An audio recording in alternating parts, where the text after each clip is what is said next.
नमस्कार, आप देख रहे हैं पहाड़ टीवी और मैं हूं नवल खानी। चलिए बुलेटिन की शुरुआत करते हैं, लेकिन उससे पहले एक नजर हेडलाइंस।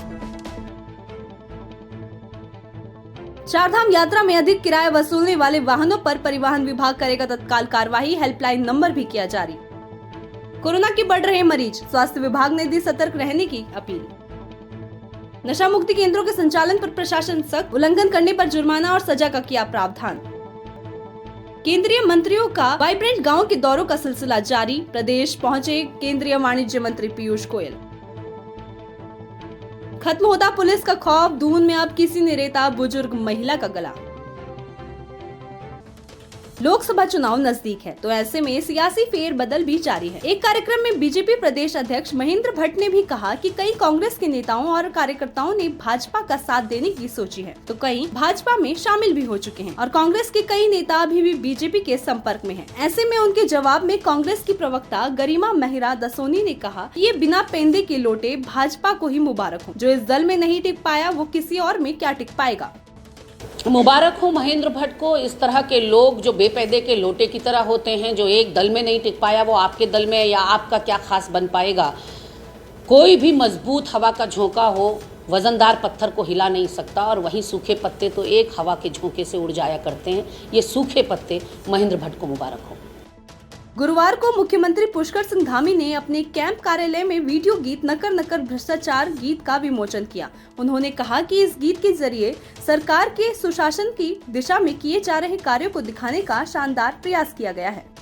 खबर देहरादून के प्रेमनगर से है, जहां अज्ञात द्वारा एक 70 वर्षीय महिला की उसी के घर में गला रेत कर निर्मम हत्या कर दी गई। जानकारी के अनुसार प्रेमनगर के दशहरा ग्राउंड विंग नंबर 1 में महिला का घर है। मौके पर पहुंची पुलिस ने हत्या के कारणों की जांच करनी शुरू कर दी है। एसपी सिटी ने बताया कि मृतक महिला का नाम मंजीत कौर है और महिला घर में अकेली रहती थी और महिला की 2 बेटियां हैं जो गाजियाबाद में रहती हैं। चूँकि घटना स्थल पर किसी प्रकार की लूटपाट की स्थिति नहीं है, जिससे हत्या की वजह आपसी रंजिश या कोई और अन्य हो सकती है। उत्तराखंड में जोशीमठ के बाद अब बागेश्वर के कांडा में भी अब लंबी लंबी दरारें दिखने को मिल रही हैं, जिसका मुख्य कारण है यहाँ चल रहे खड़िया का खनन कार्य। खनन के कारण हालात ये हो गए हैं कि वहाँ स्थित पौराणिक कलिंका मंदिर में दरारें पड़ने लगी हैं। मंदिर की नींव में भी दरार साफ दिखाई दे रही है। जानकारी के बाद जिला अधिकारी ने जेसीबी रुकवा दी है और भूवैज्ञानिक को जाँच करने के आदेश दे दिए हैं। आया था जिसमें ग्रामीणों ने शिकायत की थी कांडा का जो कालिका मंदिर है वो उसमें थोड़ा धसाव हो रहा है और वहाँ पर दरारें आ रही हैं। तो तुरंत मैंने एसटीएम और भूवैज्ञानिक जो हमारे डिस्ट्रिक्ट में पोस्टेड हैं उनकी अध्यक्षता में उनको दोनों को भेजा मौका मुआयना करने के लिए कि वो जांच रिपोर्ट दें। तो जो प्रिलिमिनरी जांच रिपोर्ट भूवैज्ञानिक की आई है तो उन्होंने उसका धसाव का कारण और दरारों का कारण जो पास ही में चल रही माइन है उसको माना है। चूँकि वह माइन 99 से स्वीकृत है तो उसको लगभग 25 साल होने वाले हैं तब से, लेकिन उसमें जो खनन का कार्य है वो विगत कुछ वर्षों से ही शुरू हुआ है, तो उसकी वजह से वो दरारें उसमें आई हैं। और उस माइन का एक जो पिट है जो काफ़ी बिल्कुल बसावट के मंदिर के बिल्कुल नज़दीक है, जो मंदिर की चट्टान है उसी वाली चट्टान के नीचे है और उसमें कुछ ग्रामीणों के मकान भी हैं। और ये शिकायत मेरे पास आई थी तो प्राइमा फेसी जो देखने को मिला है उस पर तुरंत एक्शन लेते हुए हमने मशीनों से कार्य बंद कर दिया है कि मशीनें वहाँ पर बिल्कुल नहीं लगेंगी। जो भी उनका प्रोडक्ट जो भी माल निकला हुआ है उसको वो मैनुअली ज़रूर कलेक्ट कर लें। बाकी जो दूसरे पिट हैं जो उनके दूर हैं वो उनमें कर सकते हैं। दूसरा, फिर आगे की कार्रवाई के लिए एक निदेशालय को एक रिपोर्ट हम प्रेषित कर रहे हैं ताकि वो एक बड़ी टीम भेज दें कि भविष्य में इस माइन का क्या किया जाए और इस माइन को चालू रखना पड़ेगा तो क्या उपाय करने पड़ेंगे या बंद किया जाएगा तो डिसीजन वो ले लें। फिलहाल तो तात्कालिक उस पर मतलब इंटरिम उसके लिए राहत के लिए हमने उसको बंद कर दिया। खबर ऋषिकेश से है, जहां हरिद्वार मार्ग पर नगर निगम ऋषिकेश के सामने ब्लड सेंटर का शुभारंभ करते हुए सेंटर की संचालिका डॉक्टर इंदु शर्मा ने बताया कि ब्लड सेंटर मरीजों की समस्या को देखते हुए 24 घंटा खुले रहेगा। साथ ही उन्होंने आमजन से अनुरोध किया कि वे स्वेच्छा से रक्तदान के लिए आगे आकर मानव जीवन को बचाने का प्रयास करें। उन्होंने कहा कि सरकारी ब्लड सेंटर में कार्य दिवस तथा समय के अनुरूप ब्लड मिल पाता है। VDRL इन सब चीजों के लिए टेस्ट होगा। और कई बार ऐसा देखा है मैंने ब्लड बैंक में कि डोनर्स के ये सारे कभी इन्फेक्शंस पकड़ में आ जाते हैं जिनके बारे में डोनर को पता ही नहीं था, क्योंकि डोनर विंडो पीरियड में था और अभी उसके सिम्टम्स आए ही नहीं थे। तो इसलिए डोनर्स से भी मेरी अपील है, ऋषिकेश वासियों से अपील है कि बढ़ चढ़ कर आइए, हमारे ब्लड बैंक में ब्लड डोनेट कीजिए। आप दान कर रहे होंगे, अपने शहर का, अपने मरीजों का और सोसाइटी का बहुत भला करेंगे। ये फिर यहाँ पे हरिद्वार जाते हैं या देहरादून जाते हैं इस चीज़ के लिए। सर फैसिलिटी तो ये रहेगी, हमारे बाहर कैंप लगेंगे। हम जो संस्था होती है, रोटरी क्लब होते हैं या हो डिवाइन है, कई क्लब है जो बहुत बड़े बड़े कैंप लगाते हैं और यहाँ पे भी रिप्लेसमेंट होगी। अगर किसी के पास अगर 2 बंदे हैं, उसे 4 यूनिट चाहिए तो वो 2 डोनेट करके अपनी 4 यूनिट भी ले जा सकते हैं। ऐसा कोई एक्स्ट्रा चार्ज नहीं लगेगा, जो गवर्नमेंट की फ़ीस है केवल वही होगा। और ये हमारी फ़ीस है ब्लड की 1500 रुपये। तो रक्तदान के लिए प्रोसेस ये रहेगा, एक तो उन्हें डोनर कार्ड दिया जाएगा और बाकायदा एक गिफ्ट दिया जाएगा, एक शील्ड दी जाएगी।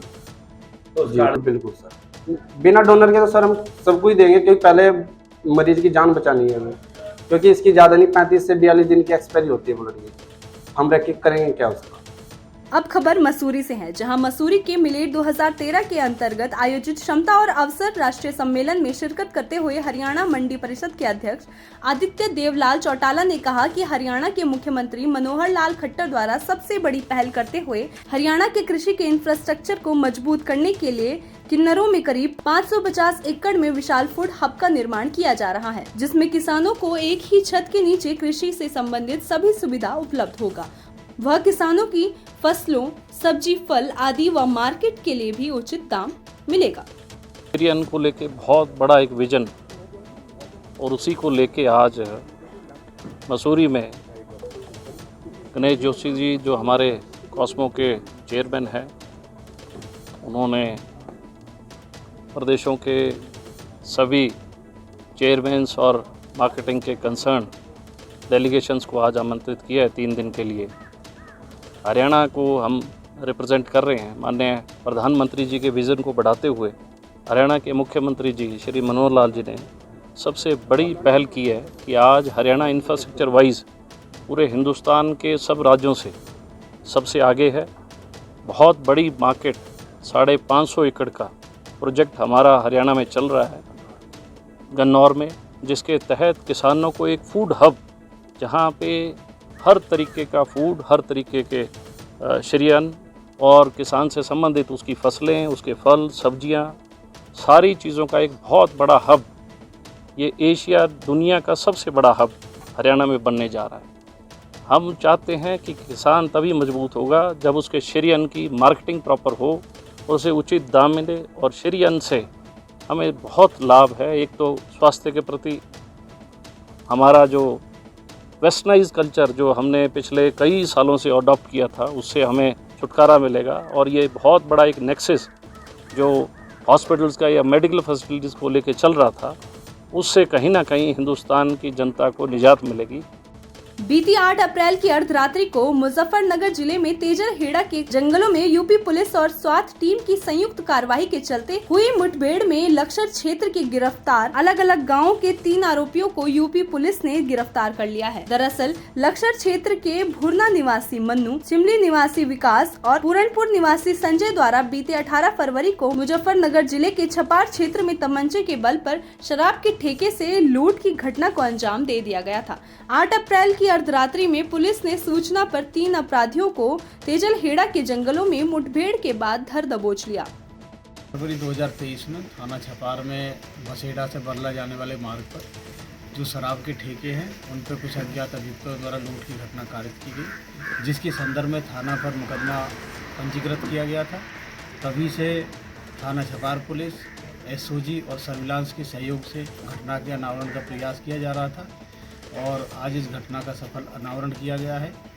कल मुठभेड़ के दौरान 3 अभियुक्तों को गिरफ्तार किया गया जो उक्त घटना में शामिल थे, जिनको हमने सीसीटीवी फुटेज, अन्य साइंटिफिक एविडेंस के आधार पर वेरीफाई किया गया है।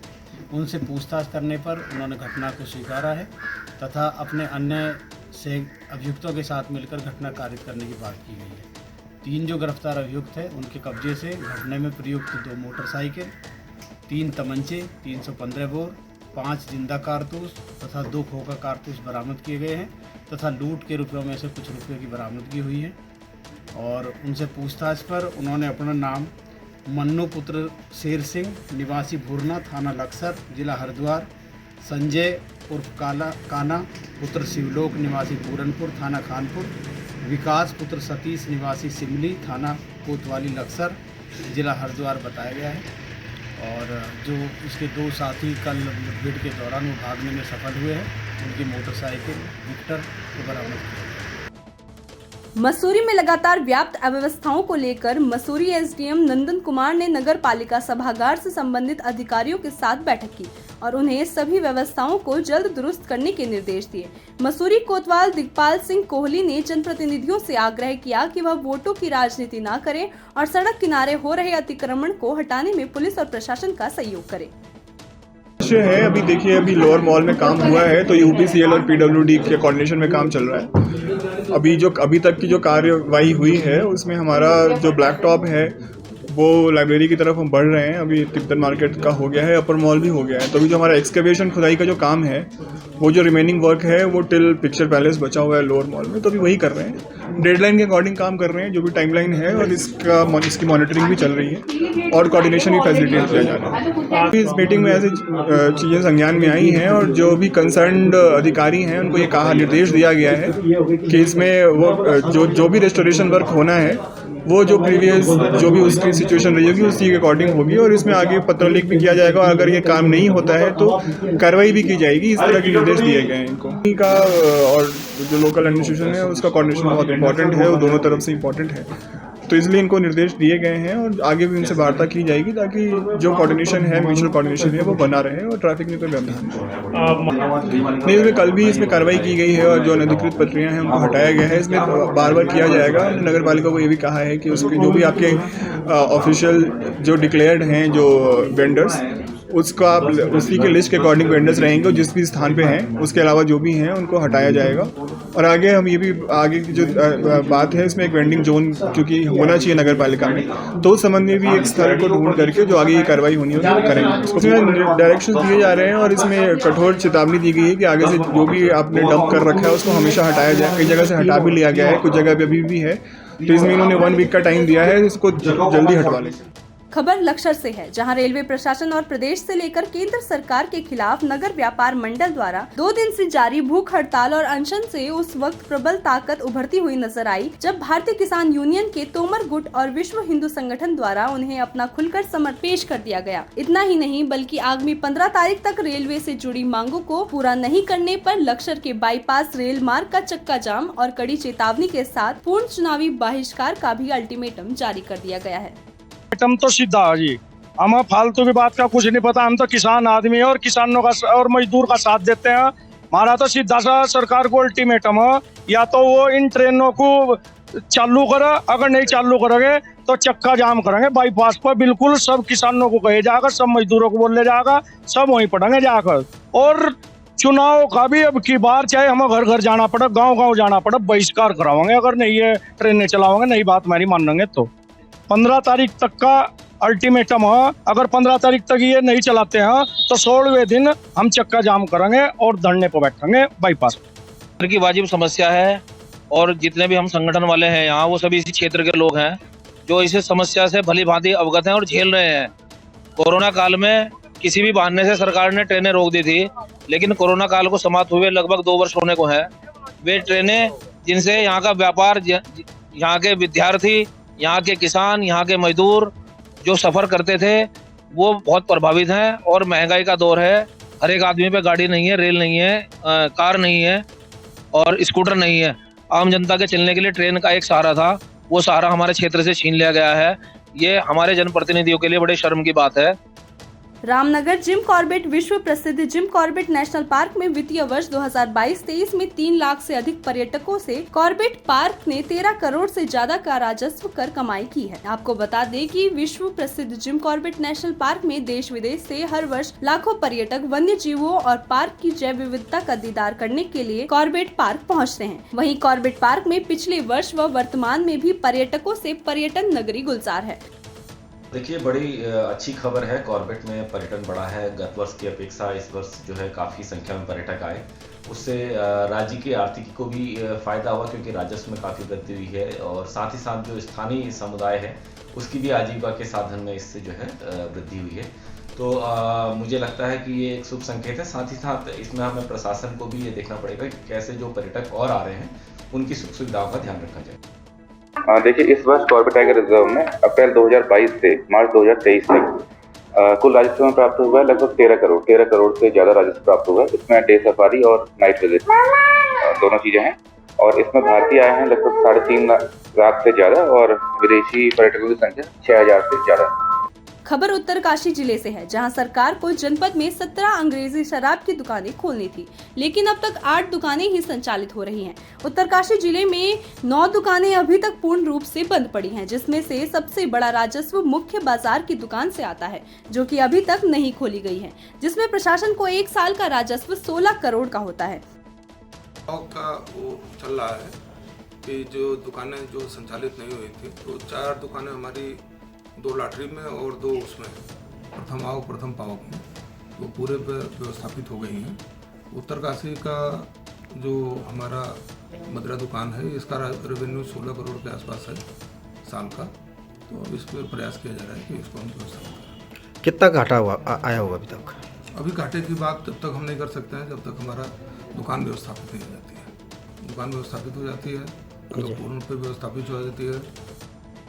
खबर उत्तरकाशी से है, जहां चारधाम यात्रा पर उत्तरकाशी जिला पंचायत अध्यक्ष दीपक बिजलवाण ने जिला पंचायत सभागार में बैठक ली। जिला पंचायत अध्यक्ष ने बताया कि गंगोत्री एवं यमुनोत्री में यात्रा काल में किसी यात्री को असुविधा न हो, इसको लेकर जिला पंचायत हर संभव प्रयास कर रही है। वहीं उन्होंने क्षेत्र के कुछ नेताओं पर चारधाम यात्रा पर राजनीति करने का आरोप भी लगाया और कहा कि गंगोत्री एवं यमुनोत्री में भारत के हर प्रांत के लोग आते हैं और इस पर राजनीति करना गलत है।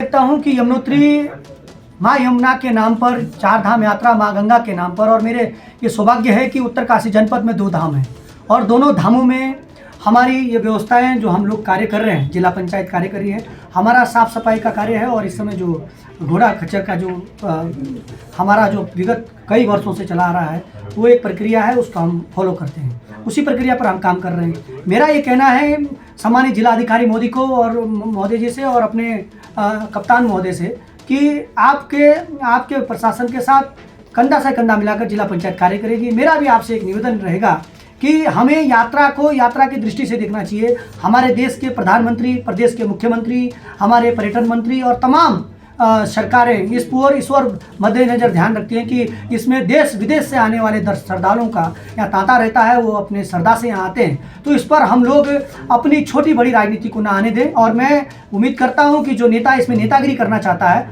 उसको हमारा निवेदन है कि वो अन्य बिंदुओं पर नेतागिरी करें। यात्रा के विषय पर जिला पंचायत उत्तरकाशी और दीपक बिजलवाण नेतागिरी बर्दाश्त नहीं करेंगे। खबर बागेश्वर से है। बागेश्वर के जिला अस्पताल में अनियमितताओं का आरोप लगाते हुए कांग्रेस कार्यकर्ताओं ने जिलाधिकारी बागेश्वर को एक शिकायती पत्र दिया, जहां बागेश्वर जिला अस्पताल के सीएमएस विनोद टमटा की कार्यशैली पर भी प्रश्न चिन्ह खड़ा किया। कलेक्ट्रेट परिसर पहुंचे कांग्रेस जनों ने कहा कि बागेश्वर के चिकित्सालय में जन औषधि केंद्र का अत्यधिक बंद रहना बहुत ही बड़ी समस्या है, जहाँ गरीब ग्रामीण महंगी दवा खरीदने को मजबूर होते हैं। वहीं जिला अस्पताल के अल्ट्रासाउंड कक्ष में मरीजों को बिना पर्ची और बिल के जाँच व रजिस्टर में कुल मरीजों की संख्या को इंगित न करना वित्तीय अनियमितता को दर्शाता है। जिला अस्पताल में हमारी कई कार्य प्रणाली पर हमारा क्वेश्चन जो है सीएमएस की कार्य प्रणाली पर है, वहाँ पर उनके होते हुए क्यों इतनी दिक्कतें आ रही हैं, क्यों इस तरीके के कार्य हो रहे हैं। सीधा हमारा उनसे सवाल था, मगर वो वहाँ पर हमारा समाधान नहीं कर पाए, हमारे सवालों का जवाब वहाँ पर नहीं दे पाए। अल्ट्रासाउंड में हो रही गड़बड़ी, अल्ट्रासाउंड तो एक मुद्दा है और डिपार्टमेंट भी हैं और उनमें भी दिक्कत हो रही है, और जो उसकी उसमें तो हम लोग प्रत्येक में अब ध्यान आकर्षित हम जिलाधिकारी महोदया का कर रहे हैं कि आपके जिला अस्पताल में ऐसी दिक्कतों का सामना करना पड़ रहा है लोगों को। और साथ ही मैं कहूँगी कि जैसे कपकोट में महिला डॉक्टर नहीं है, कांडा में महिला डॉक्टर नहीं है, बागेश्वर में ही एकमात्र हमारा प्रसव का केंद्र यहाँ पर बना हुआ है, तो गर्भवती महिलाएँ भी आती हैं और अल्ट्रासाउंड भी इसी बागेश्वर में है, तो भारी संख्या में यहाँ पर लोग आते हैं। तो इस तरीके की दिक्कत अगर लोगों को उठानी पड़ेगी तो कहीं ना कहीं हमारे जनपद के जनप्रतिनिधियों की, हमारे जनपद के अधिकारियों की नाकामी के कारण हमारी जनता को परेशान होना होगा।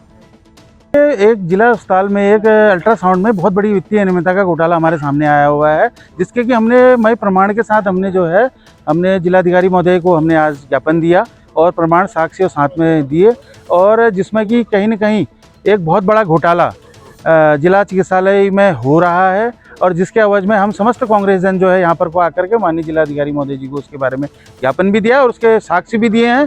क्योंकि जो बिलिंग काउंटर है, बिलिंग काउंटर में मात्र 14 से 15 रसीदें कटती हैं अल्ट्रासाउंड की, और लेकिन अल्ट्रासाउंड होते हैं 50 से 60 लेकर के।